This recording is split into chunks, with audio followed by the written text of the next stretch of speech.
Vagina, a poem for Law & Order Special Victims Unit. Mr. Wolf, creator of Law & Order SUV, first, I'd like to commend you on a few things, such as how you've got a very racially diverse cast. Sergeant Olivia Benson is now the captain of the squad. Women in places of power, good job. And you've progressed from 20 years ago, where evidence that a woman was promiscuous was enough to deny a sexual assault case, and now you subscribe to the definition of consent, which means only verbal, enthusiastic, sober, and not due to pressure. Yes, which can be retracted at any time. It only took you 15 seasons to get there, but we did it. Go team. I have a bone to pick with you regarding the anatomically incorrect depiction of what a hymen actually is. Now, I don't expect you to have a great knowledge of the vagina. I mean, your first name is Dick. So, Dick, it's just a little disappointing, you know, because your show is entirely about the legal system and vaginas. See, my problem is that the whole team of investigators, law enforcement, and medical examiners seem to be under the impression that hymens are like this solid thing, like this proverbial cherry that must be popped, and it's somehow possible to tell a woman's sexual status based on, like, whether that wall or whatever is still standing. So, vagina education lesson here. It's a fucking organ. You know, like in the body and stuff. It has a lining to it. Think of the hymen as like little vagina curtains.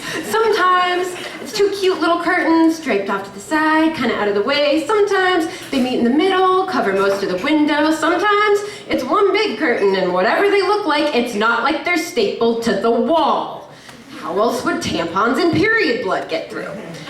All right, they move. Still with me? And they stretch, you know, because it's skin we're talking about here, not a fucking barricade. The curtains will always be hanging there, and what they look like has nothing to do with someone's sex life. In fact, Dick, the barricade image came from a history lesson here too, a time in which women were only considered pure and therefore worthy of being married off if they bled all over the place on their wedding nights, confirming that they had been, in fact, virgins. Unfortunately, the only way you're going to tear the curtains upon entry is if you do it wrong and rip the fucking curtains to shreds, meaning historically, women have been subjected to some pretty awful sex. Dick, this is why we can't have nice things. Mr. Wolf, you also still use the word virgin freely as an accurate way to describe someone, as if virginity is some sort of physical thing like you can have and then give it away. Bye, virginity. It's nice knowing you. The only good that does is offer high school girls a way to judge other high school girls based on how many penises they've had inside of them. See, you probably think women must be trapped behind this mysterious hymen cage, and breaking in is the only way to let us out. Like, every vagina comes fully equipped with its own little miniature Gandalf just hanging out in there, the sign that says, "You shall not pass."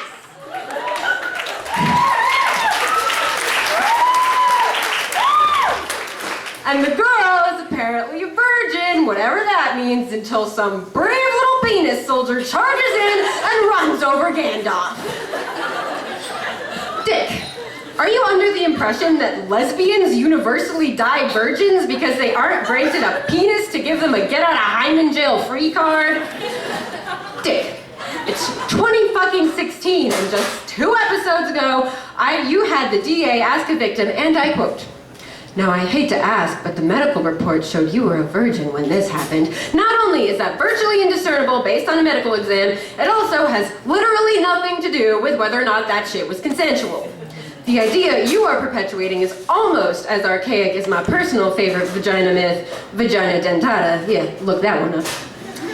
In case you don't see how ridiculous this is, that's like having Dr. Warner do an autopsy and look at the stomach and say, "The lining of the stomach is still fully intact. Clearly this person has never eaten solid food in their lives." Okay, I want you to understand how these misconceptions separate people, setting up a whole different kind of barricade where men can have as much sex as they want and their penis looks the same, whereas women have these precious little hymen things, and unless Gandalf is still guarding it, she's a slut.